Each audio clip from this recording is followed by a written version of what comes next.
Morning all, and we're up to the 2012-2013 season. And again, I completely revamped the way that I do this in the last video, and this one I decided, you know what, I'm going to kind of keep it that way, because we're up to some really, really recent times here. And this is where the NHL says, all right, we're going to have 16 teams in the East and 14 teams in the West, and don't you dare think this is going to be about expansion.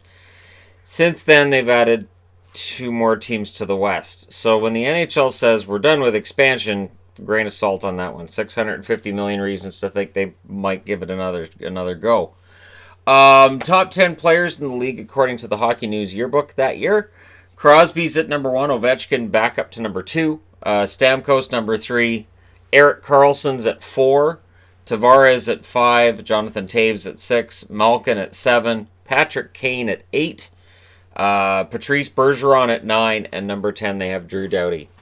So pretty solid top 10, and you'll notice a lot of very familiar names again as we get closer and closer to present day. It's a lockout shortened 48 game season, and they held out for that. The NHL owners wanted a different share of revenue.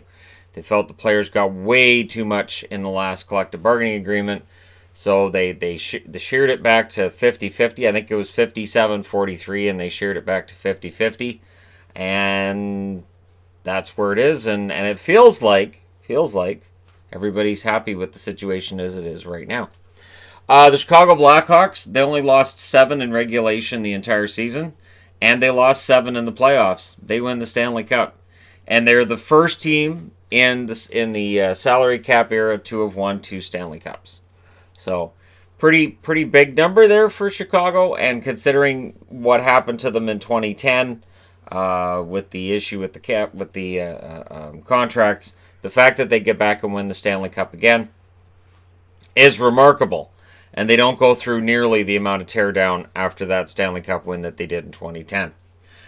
Toronto, they make the playoffs, and Phil Kessel plays probably the best year of his career to that point. 20 goals, 32 assists, 52 points. And everything's pretty rosy in Toronto, even though they do lose Game 7 against Boston in a way that's heartbreaking for Toronto fans, but there's a feeling that, you know, maybe things are going to turn around. There are also those who are pessimists that say, hey, if it was a full 82-game schedule, Toronto probably doesn't even make it. And so Toronto needs to prove, nope, we're good enough. And so as we go through this, we'll see how the rebuild takes place. Kind of rough times. But there's some rough times in Vancouver as well. So even though they finished pretty high up in the standings, it is a first-round sweep that they suffer. And so Alain Vigneault gets fired, and they bring in John Tortorella. And I understand it. At the time, I guess, you're looking at this team and you're going, we need somebody who can give them a good old kick in the backside. And who better than John Tortorella? The problem is it's not that kind of team. Corey Schneider plays 30 games, so he is the starter that year. .927 save percentage, while Luongo, as the backup, kind of waits to be traded. And there's all kinds of trade rumors about Luongo all the time, because clearly Luongo's the one who's going to get traded. Oh, and then at the draft, they traded Corey Schneider for a first-rounder. Now, that turned out to be Bo Horvat. Pretty good for the Canucks at this point, but at the time, it didn't make any sense. Lou Lamoriello needed a goaltender and gets Schneider, but Luongo in Vancouver needed to be the starter. So what happens is you trade Schneider, and then you send John Tortorella to go talk Luongo into still playing for Vancouver, and Eddie Lack's your new backup. Be a long year for Vancouver. And this is really when the issues that they have now started. It started with the trading out of Schneider and the we're not going to commit to a rebuild kind of mentality that Vancouver had. This was when they should have gone into a full rebuild, was at the end of 2013. They should have said, okay, this core, we're not going to get there. But the obsession was, okay, we were so close in 2011, we have to get back. Which is why Tortorella would get kind of fiery about that when he was coach and then when he was let go. But, moving along. Rookie scoring leader is actually Nail Yakupov. 17 goals, 14 assists, 31 points. Yeah, he was pretty good as a rookie. Huberdeau, 14 goals, 17 assists, 31 points. Conacher, 11 goals, 18 assists for 29 points. Brendan Gallagher, 15 goals, 13 assists, 28 points. Brandon Saad, 10 goals, 17 assists, 27 points. Galchenyuk, 9 goals, 18 assists, 27 points as well.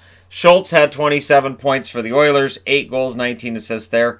And noteworthy, Vlad Tarasenko had 8 goals, 11 assists for 19 points in his first year with the St. Louis Blues. So again, 48-game schedule, so your totals are overall lower. Save percentage. Coming out of the lockout, we see some scoring chances are going up here. And yet, Craig Anderson, 941 save percentage.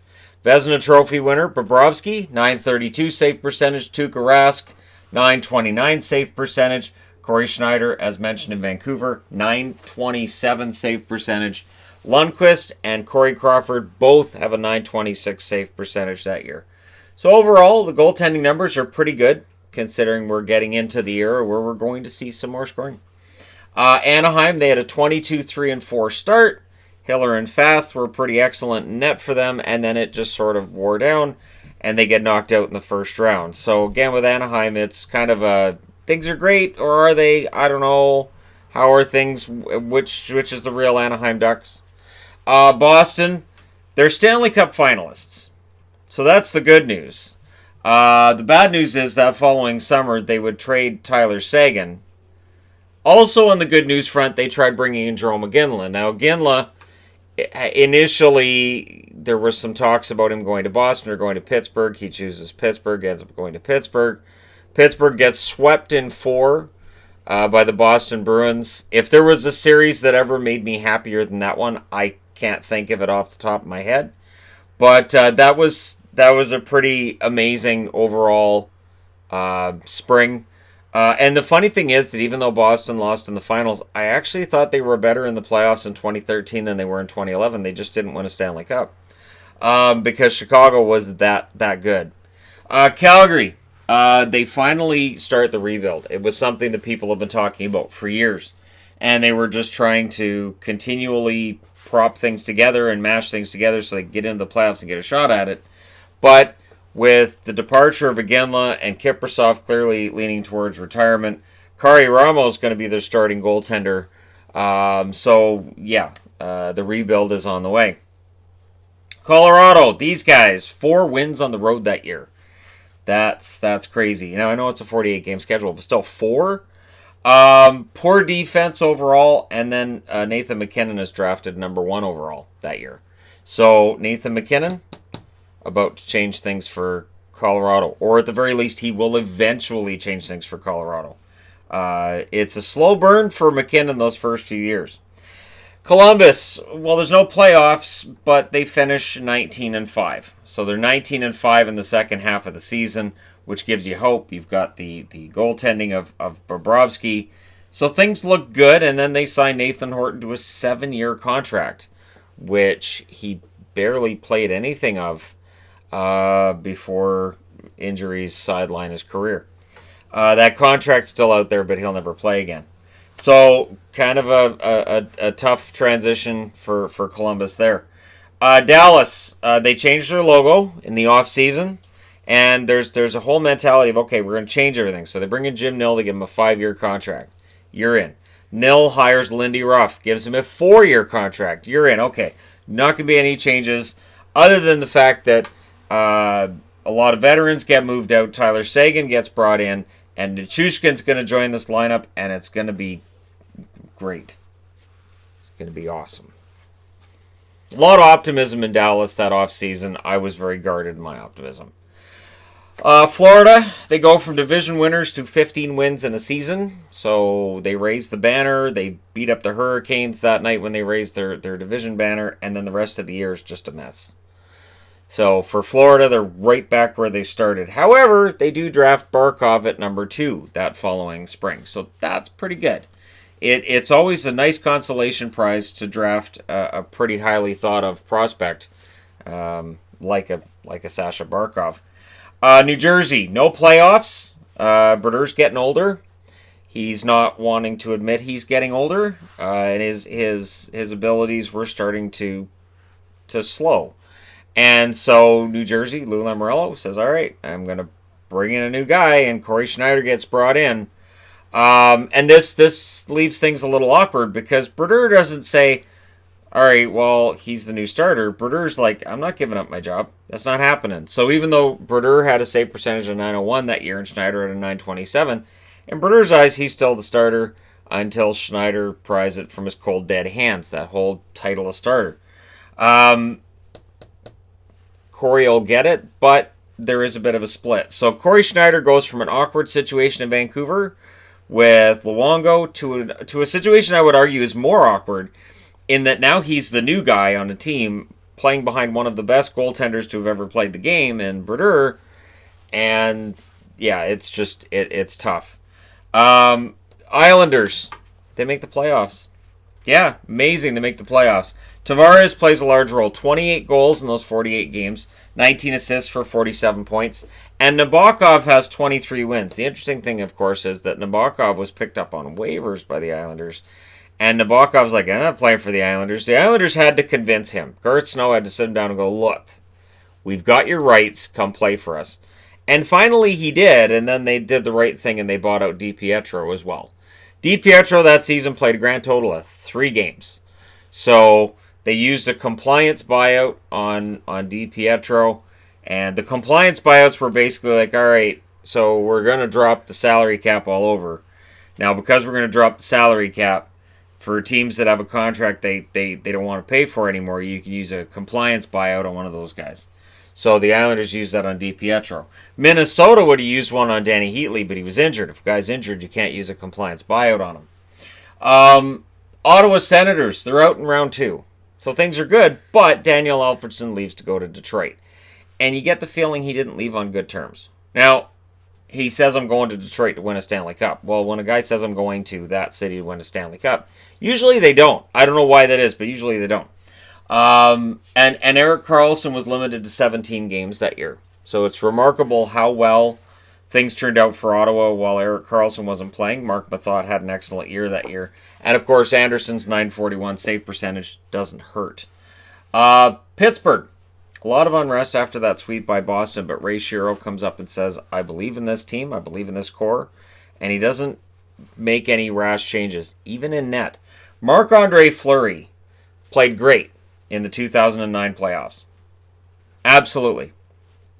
After that, the following few playoffs, even including this one, he wasn't very good. Not only that, but Thomas Vokoun ends up playing a majority of their playoff games that spring. So Vokoun is not only pushing Fleury, he's putting up better numbers than Fleury.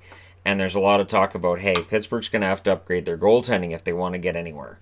So that's in the conversation at that stage. San Jose, they finished the season at 12-5-1. Like that, they finish out the season on a stretch of 12-5-1. And they sweep Vancouver, and then they lose in 7 to the LA Kings, who would lose to the eventual Stanley Cup champion Chicago in the conference finals. The Chicago-LA conference finals that year, that was an amazing series as well. So the interesting thing, too, is that San Jose is doing really well. Brent Burns is playing forward. It is easy to forget that Brent Burns, he was a winger. San Jose put him on the wing and had him there for a while. So a lot of the offense we see with Brent Burns on the blue line, I think a lot of that is translating what he was able to do and what he learned as a forward, playing along the way. Finally, last but not least, the Capitals. The Capitals are tied to Ovechkin. Ovechkin becomes the first player ever to be named a first-team right winger, a second-team left winger. See, he switched wings. So new coach switches, okay, you're going to play the other wing this year. And some writers got the memo, and some writers didn't. So some writers knew he'd switched wings, and some writers didn't. So you end up with this awkward situation where he's voted for as both a right winger and a left winger, rather than just one or the other. But he's the only player to that point in NHL history to have qualified for first and second team All-Star the same year. First round exit, though, Ovechkin's looked at for the fact that he only had 1 goal and 1 assist in 7 games. So Ovechkin, it's the best of times. Hart Trophy, Rocket, Richard Trophy. Things are great. He's a first-team All-Star, but that first-round exit, that stings. And it still allows people to say, yeah, Ovechkin's a great guy in the regular season, but in the postseason, it's a whole other story. So there you go. The 2012-2013 season. Let me know your thoughts in the comment section below as always. Don't forget to hit like and subscribe if you're browsing your way through. You just happened upon this video. And hey, thank you guys so much for watching. I'll talk to you again soon.